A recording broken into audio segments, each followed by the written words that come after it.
ಸಚಿವರ ಕಾರ್ಯಕ್ರಮದಲ್ಲೇ ಕೈನಲ್ಲಿ ಭಿನ್ನಾಭಿಪ್ರಾಯ. ಸಕಲೇಶಪುರದ ಕಾಂಗ್ರೆಸ್ನಲ್ಲಿ ಎಲ್ಲವೂ ಸರಿ ಇಲ್ವಾ? ಹಾಗಾದ್ರೆ ಕೈ ಪರಾಜಿತ ಅಭ್ಯರ್ಥಿ ಮುರಳಿ ಮೋಹನ್ ವಿರುದ್ಧ ಆಕ್ರೋಶ. ಸ್ವಪಕ್ಷದ ನಾಯಕನ ವಿರುದ್ಧವೇ ಕಾಂಗ್ರೆಸ್ನ ಮುಖಂಡರು ಆಕ್ರೋಶ ಹೊರಹಾಕಿರೋದು. ಅವ್ರು ಯಾರು ನಮ್ಮನ್ನು ತಡೆಯೋಕೆ ಅಂತ ಕಿಡಿಕಾರಿದ್ದಾನೆ. ಇವನು ಸಕಲೇಶಪುರದಲ್ಲಿ ರೌಡಿಸಂ ಮಾಡ್ತಾನೆ, ಹೊಡೆಯಕ್ಕೆ ರೌಡಿಗಳನ್ನ ಬಿಟ್ಕೊಂಡಿದ್ದಾನೆ, ನಮ್ಮನ್ನ ಪೊಲೀಸರಿಂದ ಓಡಿಸೋ ಅಗತ್ಯ ಏನಿದೆ? ಕಾಂಗ್ರೆಸ್ನ ಮಾಜಿ ಜಿಲ್ಲಾ ಪಂಚಾಯಿತಿ ಸದಸ್ಯ ಸಣ್ಣಸ್ವಾಮಿ ಈ ರೀತಿಯಾಗಿ ಆಕ್ರೋಶವನ್ನು ವ್ಯಕ್ತಪಡಿಸ್ತಾ ಇದ್ದಾರೆ.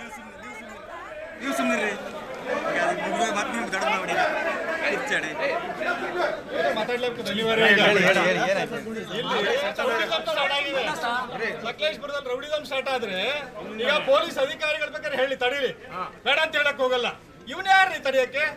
ನಮ್ ಕ್ಷೇತ್ರ ಎಲ್ಲ ದಂಧೆ ಮಾಡ್ಸಕ್ಕೆ ಅಧಿಕಾರಿಗಳ ಎಲೆಕ್ಷನ್ ಮಾಡ್ಕೊಳ್ಳೋ ಅವಶ್ಯಕತೆ ಏನಿದೆ?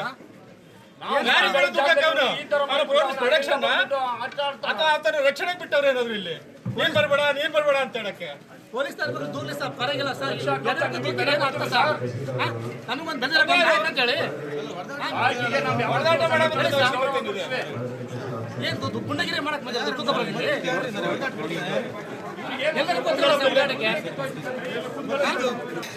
ಈಗ ಮಾತಾಡ್ಬೇಕು ಅಂದ್ರೆ ಮಾತಾಡ್ಲೇಬೇಕು. ಸಕಲೇಶಪುರದಲ್ಲಿ ರೌಡಿಸಂ ಸ್ಟಾರ್ಟ್ ಆದ್ರೆ ಈಗ ಪೊಲೀಸ್ ಅಧಿಕಾರಿಗಳ ಬೇಕಾದ್ರೆ ಹೇಳಿ ತಡೀಲಿ, ಬೇಡ ಅಂತ ಹೇಳಕ್ ಹೋಗಲ್ಲ. ಇವನ್ ಯಾರ್ರಿ ತಡೆಯಕ್ಕೆ? ನಮ್ ಕ್ಷೇತ್ರ ರೌಡಿಗಳು ಬಿಟ್ಕೊಂಡ್ರೆ ಎಲ್ಲ ದಂಧೆ ಮಾಡ್ಸಕ್ಕೆ ಅಧಿಕಾರಿಗಳ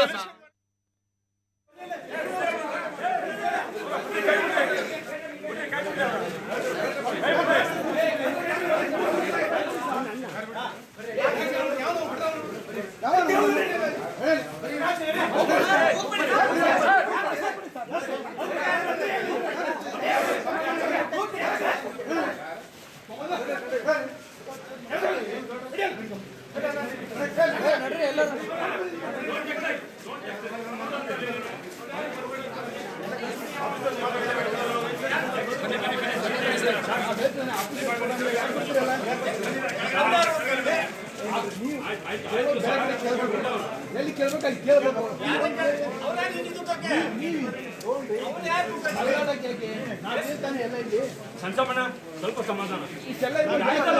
ಅಧಿಕಾರಿಗಳಿದಾರಲ್ಲ,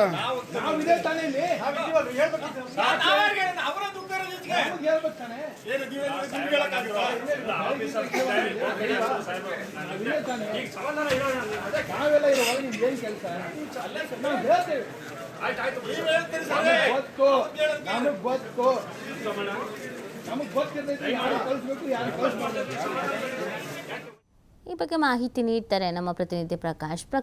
ಏನಿದು ಸಮಸ್ಯೆ? ಯಾಕೆ ಕಾಂಗ್ರೆಸ್ನ ಒಳಗಡೆ ಭಿನ್ನಾಭಿಪ್ರಾಯಗಳು?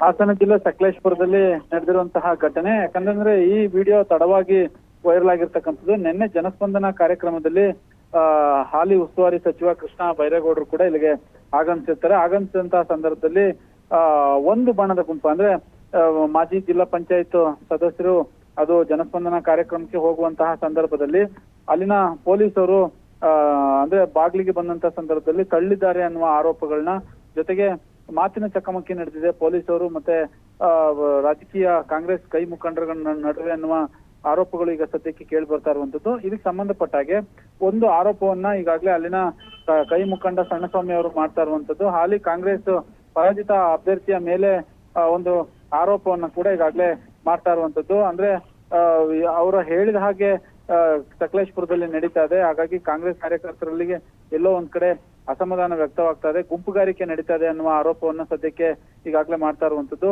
ಎಲ್ಲೋ ಒಂದ್ ಕಡೆ ಜಿಲ್ಲಾ ಉಸ್ತುವಾರಿ ಸಚಿವರು ನಮ್ಮ ತಾಲೂಕಿಗೆ ಆಗಮಿಸಿದ್ರು, ನಾವು ಕೈ ಮುಖಂಡರಾದ್ರೂ ಕೂಡ ನಮಗೆ ಅಲ್ಲಿ ಒಳಗಡೆಗೆ ಹೋಗ್ಲಿಕ್ಕೆ ಬಿಡಲ್ಲ ಅಂತಂದ್ರೆ ಯಾವ ಮಟ್ಟಿಗೆ ಅಧಿಕಾರವನ್ನು ನಡೆಸ್ತಾ ಇದ್ದಾರೆ, ಯಾವ ಮಟ್ಟಿಗೆ ಅಧಿಕಾರಿಗಳು ಕೈಗೊಂಬೆಯಾಗಿ ನಡೀತಿದ್ದಾರೆ ಅನ್ನುವ ಪ್ರಶ್ನೆಯನ್ನು ಕೂಡ, ಜೊತೆಗೆ ಆರೋಪವನ್ನ ಈಗ ಸದ್ಯಕ್ಕೆ ಮಾಡಿರುವಂತದ್ದು. ಎಲ್ಲವೂ ಸರಿ ಇಲ್ಲ ಅನ್ನೋದು ಆ ದೃಶ್ಯಗಳನ್ನೊಮ್ಮೆ ನೋಡಿದ್ರೆ ಸಕಲೇಶಪುರ ತಾಲೂಕಿನಲ್ಲಿ ಗೊತ್ತಾಗಿರ್ತಕ್ಕಂಥದ್ದು. ನೀತಿ. ಓಕೆ, ಥ್ಯಾಂಕ್ ಯು ಪ್ರಕಾಶ್, ತಮ್ಮ ಡೀಟೇಲ್ಸ್ಗಾಗಿ.